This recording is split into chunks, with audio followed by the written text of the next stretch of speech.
So, hi guys! Papunta kami ngayon ng hubby ko sa Floraville Beach Resort sa Haranan, Pasakaw, Camarines Sur.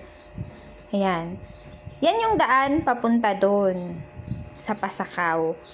Ito yung pinaka talagang malapit na dagat dito sa amin. Tsaka napaka bilis puntahan niya. Within 30 minutes, nandun ka na. So, yung mga mag-beach, mga magta-travel, ayan. Maganda na yung kalsada papunta dun sa Pasakaw. Hindi na siya masyadong rough road. So, thank you dahil naayos na din yung mga kalsada. Dati lubak-lubak talaga dyan guys. Pero ngayon maayos na. Isa to sa tourist destination dito sa Kamsur, yung Pasakaw. Kilala ang Pasakaw sa maraming beaches dito sa Camarines Sur. Napaka-affordable at saka madaling puntahan, malapit lang. Most beaches along the highway lang. Hindi siya maraming pupuntahan pa, hindi siya yung madaming liliko-liko. Ano pa? Pagdating mo dun, makikita mo agad. So, panoorin nyo guys tong video ko para makita nyo kung paano kami nakarating sa Floraville Beach Resort. Night swimming nga ito, kaya hapon na kami bumiyahe.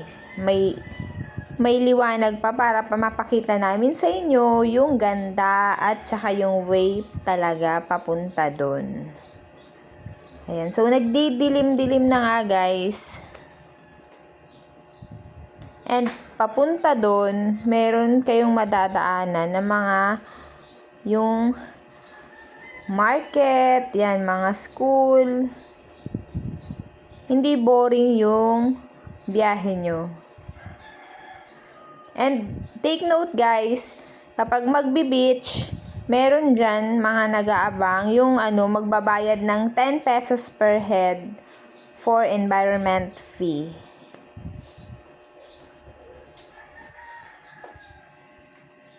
So, ayan guys, kung wala pa kayong mga dalang pagkain, maraming mabibilhan na pagkain along the way papunta sa mga beaches.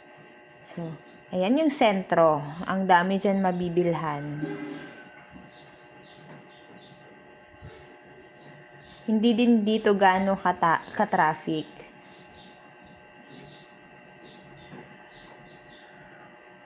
Meron din dyan mga ATM machine, kung sakali kailangan nyo mag-withdraw. Makikita nyo din dyan. Open 24 hours.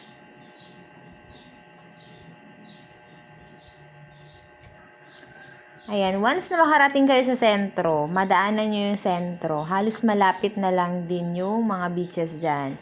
Ayan. 'Di ba? Magkakatabi yung mga beach resort. So, nasa sa inyo na yun kung alin yung pipiliin nyo.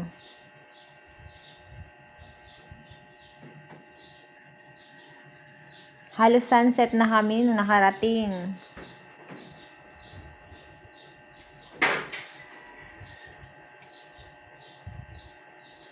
Ang dami nga naming kasabayan talaga nagsiswimming guys. At saka yung mga papunta at pabalik na. Ang dami talaga kasi season ngayon ng swimming, summer season. Ang dami talagang tao tuwing summer.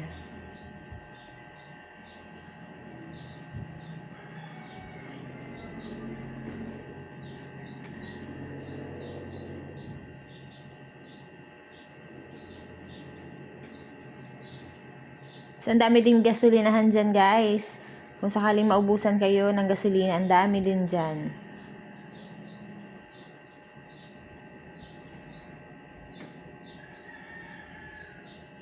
Gusto ko man lagyan ng music tong video ko, guys. Hindi pwede.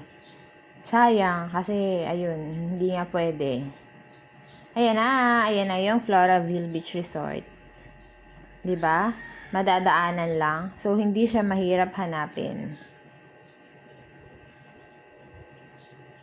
So, 150 pesos per head siya. Beach resort na siya. Meron din dyan mga tulugan. Merong mga cottages. Ang maganda dito, merong swimming pool at saka may beach. Ayan yung pool area. And dun sa unahan, yung beach na area. Yan, ang daming ang tao, guys. So, tara! Thank you for watching, guys. Please like and subscribe. Keep on watching. Dami ko pang ipopost sa next na vlog namin. Thank you! Bye-bye!